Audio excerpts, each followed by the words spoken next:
Boa noite, queridos amigos. Muito Boa noite. bem-vindos. Hoje temos o prazer de receber a nossa querida amiga Fátima, que vai apresentar o tema Construindo o Templo, que será sobre as casas de adoração Bahais, o que significa e o, o futuro, né, das casas de adoração, passado e futuro.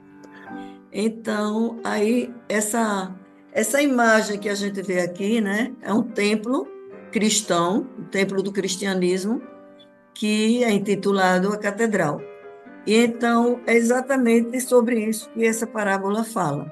E que essa parábola diz mais ou menos assim: uma pessoa perguntou a um pedreiro que trabalhava numa construção: o que você está fazendo? De mau humor, ele respondeu: estou quebrando pedras, você não está vendo? Até de uma forma grosseira, né? Mais adiante, fez a mesma pergunta a um outro operário, que fazia o mesmo trabalho. E este disse que estava ganhando o pão de cada dia para sustentar a família.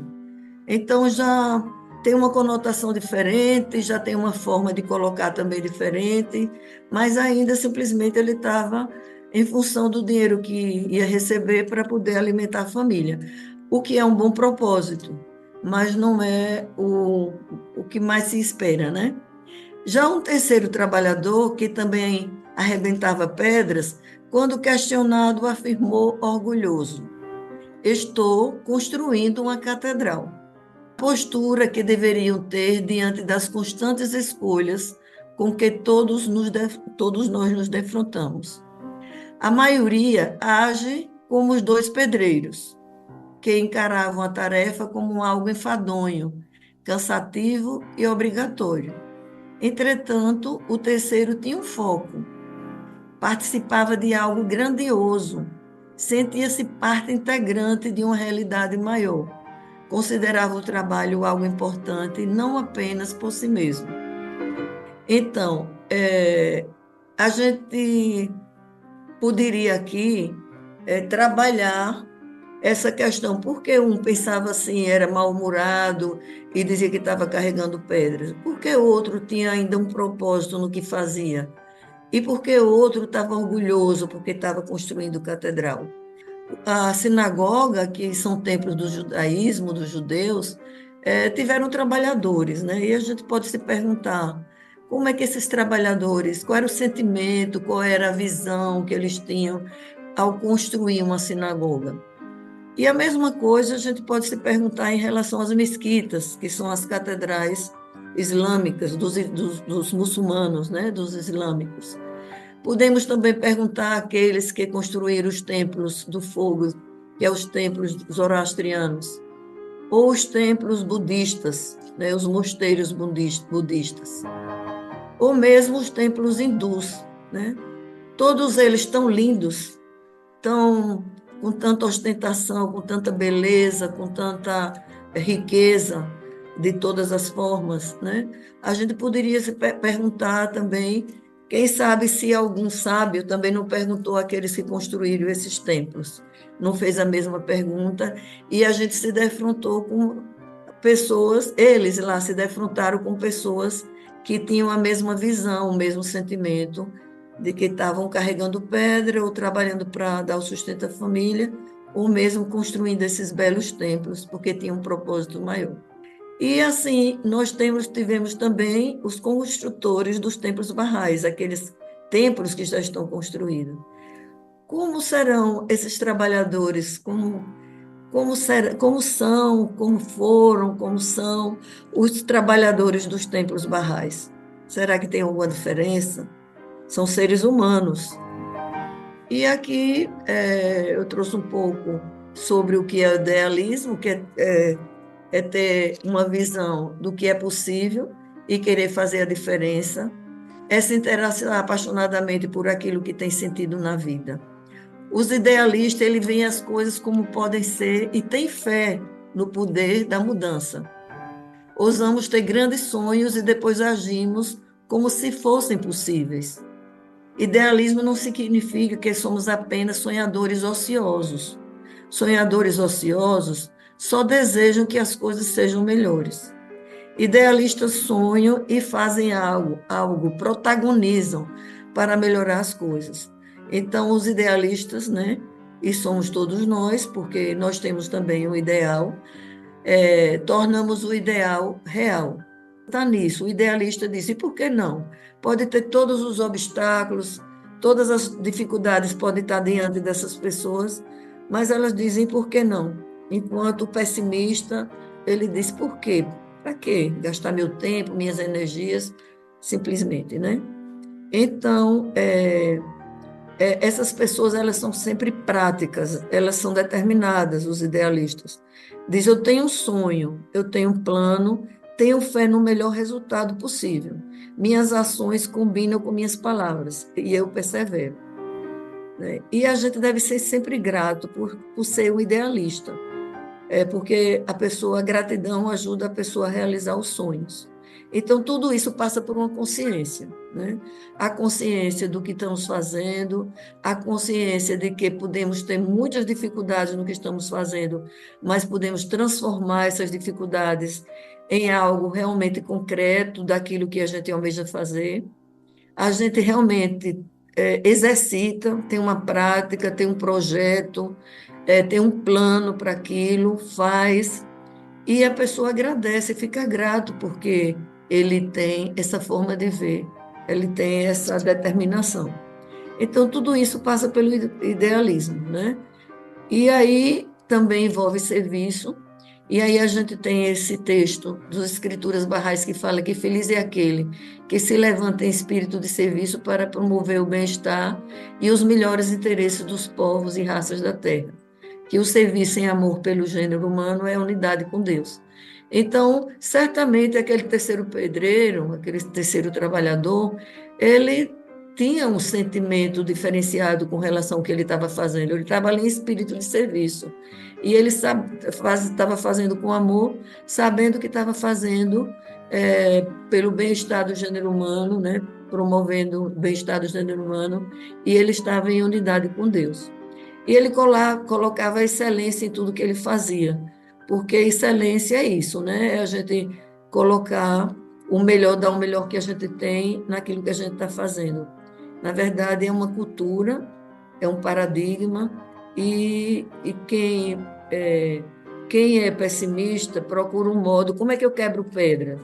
Mas quem é idealista não, procura um motivo, né? Eu quebro pedra porque estou fazendo muito mais do que o dinheiro que eu recebo para sustentar minha família. Eu estou construindo templos.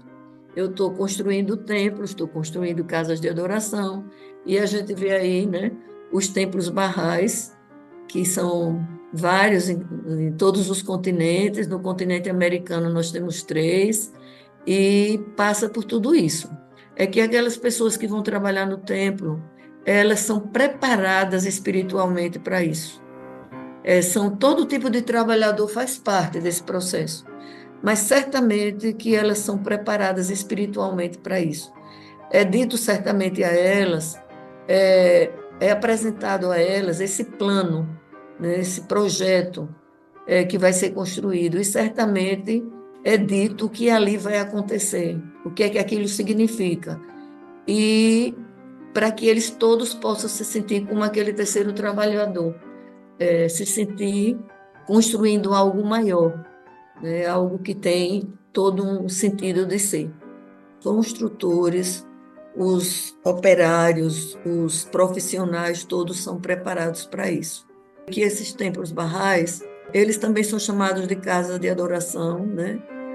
É dito a eles que ali se trata de um início, na medida que se constrói um templo, uma casa de adoração, é o ponto de partida para a construção do Mashuru Lascar, né? Porque ali é o lugar do amanhecer, do louvor a Deus. Ó Senhor, faze estas almas santas que se levantaram para construir este templo, os lugares do amanhecer da luz, manifestadores de teus sinais. Faze cada um deles a principal pedra angular neste grande edifício e um sustentáculo de seus pilares, pois tu és quem auxilia e sustenta, quem recompensa. Essas almas se levantaram para servir-te bem e iniciaram seu serviço. Confirma, ajuda e encoraja a cada uma delas com a promessa de teus divinos favores e faze com que sejam dos escolhidos. Verdadeiramente, tu és o poderoso, o potente, o capaz, o doador, o resplandecente, aquele que escuta e vê.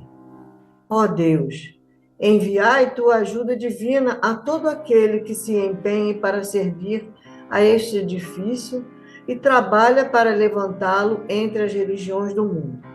Confirmai-o em cada boa ação para a promoção do bem-estar da humanidade. Abre as portas da riqueza e abundância para ele e fazei-o herdeiro dos tesouros do reino, os quais são imperecíveis. Fazei-o um sinal de teus favores dentre os povos e fortalecei-o no oceano de tua generosidade e recompensa, encapelado com as ondas de tua graça e favor. Verdadeiramente, tu és o generoso, o misericordioso, o benéfico. Obrigada, Ana. Inclusive, a gente sabe que no livro de oração tem uma oração dedicada ao templo, né? O nome da oração é o templo. E essa parte desse texto tá lá naquela oração. Então, nós temos esses escritos que todas as pessoas, eu aqui, cada um de vocês onde está, as pessoas que estão em torno do templo que está sendo construído, pode fazer esse pedido por as pessoas que estão construindo. Sem falar, uma coisa que eu gostaria de ter mencionado é que o interessante é que cada templo daquele passado, cada templo desse que foi passado, né, os templos hindus, os templos zoroastriano, budista, as catedrais, todos eles estão contemplados dentro do templo Bahá'í, porque uma porta significa uma catedral, a outra porta significa um templo hindu, a outra porta significa um templo islâmico, uma mesquita, então uma catedral. Aí todos estão aí conjugados em um só. Então isso a gente já começa a ver daí a maravilha que é, né? Essa reunião de todas essas catedrais dentro do templo Bahá'í. Então, aí a gente já vê que tem essa diferença e também uma diferença significativa, na verdade fundamental, né? Com os livros sagrados de todas essas religiões ali dentro. E a gente tem essas orações que a gente faz por essas pessoas e que as próprias pessoas podem fazer também umas pelas outras, aqueles operários que estão ali. Aí, esses templos também são chamados casas de adoração. Ó povos do mundo, edificai em todas as terras casas de adoração em nome daquele que é o Senhor de todas as religiões. Fazei-as tão perfeitas quanto possível no mundo do ser, e adornai-as com aquilo que lhes é apropriado, não com imagens nem efígies. Então, com radiância e alegria, celebrai ali o louvor de vosso Senhor, o mais compassivo. Em verdade, com sua lembrança, os olhos se alegram e o coração se enche de luz. O propósito original dos templos e casas de adoração é simplesmente a unidade, lugares de reunião em que diversas pessoas, diferentes raças e almas, de quaisquer capacidades, podem se reunir para que o amor e o entendimento possam se manifestar entre elas. É por isso que Baha'u'lláh ordenou que seja erguido um lugar de adoração para os seguidores de todas as religiões do mundo. E todas as religiões, raças e seitas possam se reunir ao seu abrigo universal. Então, a gente vê ali as religiões todas abrigadas no templo Bahá'í. Isso é extraordinário, a gente pensar sobre isso. É uma outra concepção completamente diferente de mundo, de tudo até então, de todo o passado. Então, ali agrega todas as religiões, raças, seitas, todos podem se reunir ali naquele abrigo universal. A sabedoria que jaz no construir-se tais edifícios é que, em dada hora, o povo saberia que é tempo de reunir-se, e assim todos se congregariam e com perfeita harmonia entre si devotar-se-iam à oração. Como resultado de tal reunião, a unidade e o afeto haverão de crescer e florescer no coração humano. Então é isso, né? Um lugar de congregação, todos estarão juntos ali. E ali floresce a unidade, né? E o coração humano fica tocado. E então agora o Mashiach Lascar, né? Que é estabelecido no Kitab Yaqdas, o Bahá'u'lláh. Mashiach Lascar é a questão da maior importância e a maior de todas as instituições divinas. Considerai como a primeira instituição de sua santidade Moisés, após seu êxodo do Egito. Foi a tenda do martírio que ele construiu e que era o templo itinerante.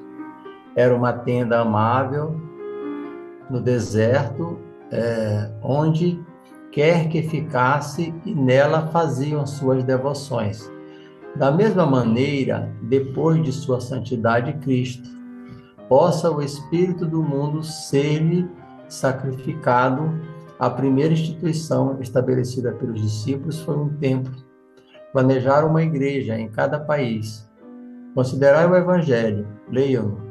A importância do Mashiach Lascar se tornará evidente. Na realidade, os corações puros e radiantes são o Mashiach Lascar, e deles a voz de súplica e inovação continuamente alcança o concurso supremo. Peço a Deus que faça do coração de cada um de vós um templo dos templos divinos e que permita que a lâmpada da grande guia seja ali acesa. E ao se depararem os corações com tal realização, certamente exercerão o supremo esforço e a energia na construção do Mashiach Lascar. Convém aos amigos realizar uma reunião, um encontro, onde glorificar a Deus e nele fixar os corações, onde deverão ler e recitar as escrituras sagradas da abençoada beleza. Seja minha alma o resgate daqueles que o amam.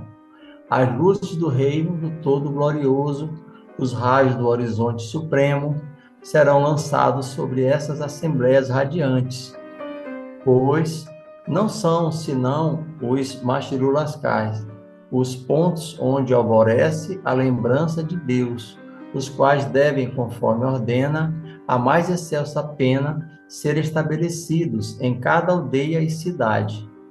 Tais reuniões espirituais devem ser realizadas com a maior pureza e consagração, de modo que o próprio sítio da terra e do ar ao redor possam inalar os fragrantes sopros do Espírito Santo. Embora aparentemente o Mashiach Lascar seja uma estrutura material, ele tem, no entanto, efeito espiritual. Forja elos de unidade entre corações. É centro coletivo para as almas dos homens. Em toda a cidade na qual um templo foi erguido nos dias do manifestante, ali se estabeleceu segurança, paz e constância, pois essas estruturas foram dedicadas à perpétua glorificação de Deus. E só na comemoração de Deus pode o coração achar tranquilidade. Deus benévolo, o edifício da casa de adoração tem influência poderosa sobre cada fase da vida. A experiência no Oriente tem demonstrado claramente ser isso um fato. Mesmo numa pequena aldeia, se uma casa fosse designada para ser o Mashiach Lascar, isso produziria efeito notável. Quão maior seria o impacto de uma construção especialmente erigida. Milhares de Mashiach Lascar, pontos do alvorecer de louvor e menção de Deus para os seguidores de todas as religiões, serão erguidos no Oriente e no Ocidente. na Ásia, na Europa, na África, Nova Zelândia e Austrália. Em breve se estabelecerá um Mashru Ascar na América, Chicago. O Mashru Ascar é das mais vitais instituições do mundo e tem muitas ramificações suplementares. Embora seja uma casa de adoração, está também ligado a um hospital, um dispensário de medicamentos, uma pousada para viajantes, uma escola para órfãos e uma universidade para estudos avançados.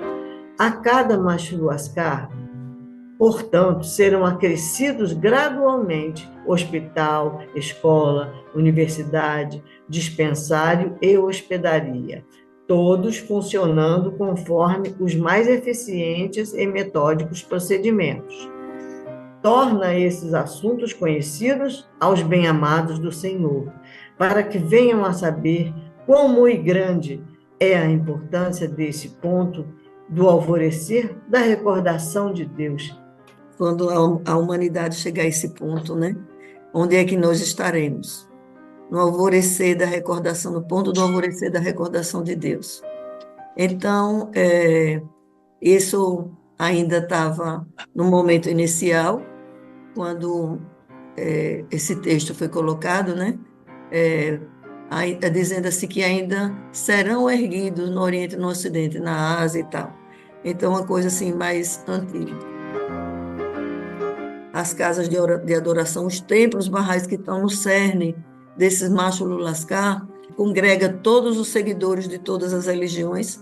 Então, sobre ele, esse material fala o seguinte: informai a serva de Deus que preparou seu lar como um temporário Mashru Lascar, que este serviço foi aceito no reino de Apá.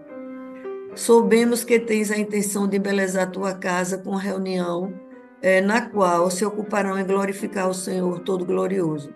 Sabe que, o realizado, essa casa terrena tornar-se-á uma casa do céu, e essa construção de pedra uma congregação do Espírito. Então, essas reuniões devocionais que a gente tem hoje é o embrião do Mashru Lascar que teremos, né, todos do templo Bahá'í, da casa de adoração que compõe, que é o cerne desse Mashru Lascar. Então, essa é uma atividade embrionária em preparação a todo esse processo que um dia viveremos, né? Eu queria, assim, em primeiro lugar, agradecer você pela brilhante apresentação. Você trouxe à luz, realmente, disso tudo aí, apesar da gente saber, mas às vezes a gente está no contexto, né, mas não entende o todo, né? Então, isso é muito importante. Então, foi realmente agradecer pela sua brilhante apresentação. E eu só queria, na verdade, que você me esclarecesse, ou alguém que soubesse. Acredito que não é uma coisa difícil de responder, não. O que acontece? O último templo Bahá'í continental foi construído no Chile, né? Não haverão mais templos continentais, certo? A partir de agora, acontecerão as casas de adoração menores, né? Isso. Então, a pergunta esse Mashru Lascar e templo é a mesma coisa? Os templos continentais são chamados também assim? Ou só essas casas de adoração menores que serão chamados de Mashru Lascar? Esses templos barrais que estão sendo construídos, em cada continente já existe, por isso que o do Chile foi o último. No continente americano, a gente tem na América do Norte, na América Central, no Panamá, e na América do Sul, no Chile, e no Norte, em Chicago, né? E todos os outros continentes já existem. Desse lugar de adoração, dessa casa de adoração, vão estar instituições, né, que vão se beneficiar de toda essa espiritualidade que emana desse templo, e que ali vão acontecer aquelas ações sociais, educacionais também, já que vai ter a universidade, né?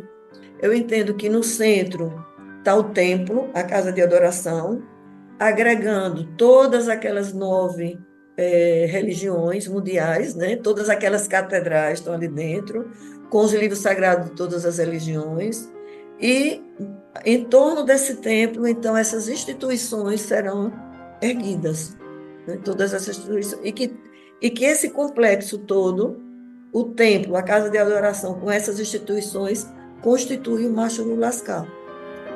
A pergunta se referia a se o termo Mashur Laskar aplica-se igualmente às casas de adoração continentais, nacionais ou locais. Se eu entendi bem essa pergunta, não sei se eu entendi corretamente a tua pergunta. Era isso, Jansson?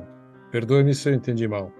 Não, na verdade, a gente fala templo, sempre falado dos templos continentais, né? E Sim. depois que passou-se a se falar em Mashur Laskar, né? E aí, como ela falou, depois, esses templos, está previsto em torno deles todas essas coisas que foi falado. Então, pela explicação que ela deu, o Mashur Laskar, o templo está contido no Mashur Laskar, uma vez que essas outras partes faltantes é que vão complementar o templo. Mashur Laskar significa, traduzindo, né? É o lugar do alvorecer da lembrança de Deus, né? Essa é a tradução do termo. Mas, segundo o que eu entendo, o termo Mashur Laskar se aplica igualmente a templos continentais, nacionais ou locais. Então, segundo o que eu entendo, o termo se aplica igualmente a qualquer um, seja qual for o nível, seja a nível continental, seja a nível nacional, seja a nível local, o mesmo até se for na sua casa, né?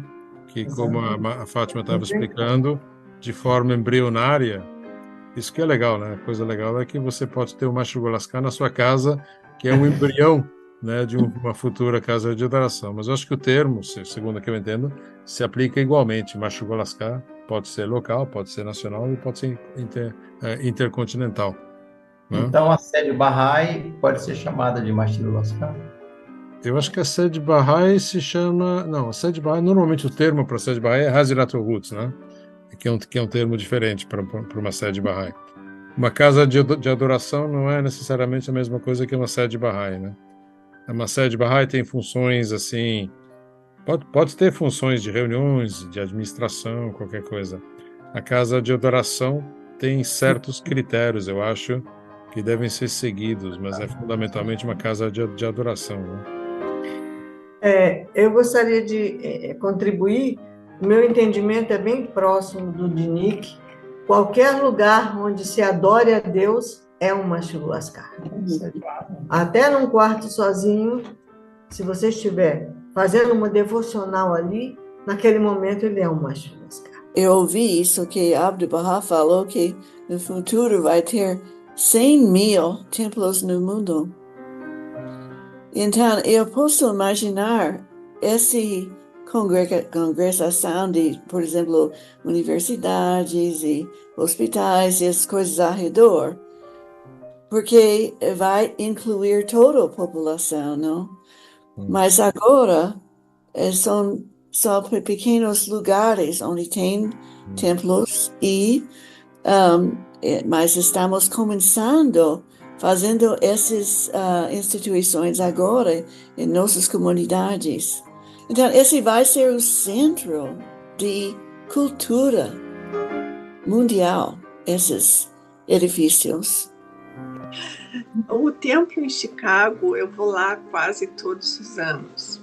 Há 20 anos atrás, a primeira vez que eu cheguei lá, eu fiquei muito impressionada, não somente com o templo, com a grandeza, mas em volta do templo foram criados hospitais, universidades, e nada disso foi criado por Bahá'ís.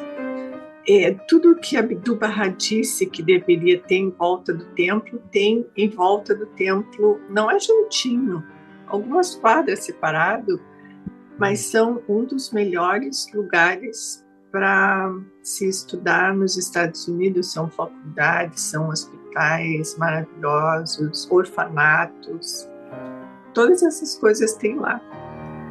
Inclusive casas que abrigam pessoas com baixa renda. Eu fiquei muito impressionada com isso. Acontece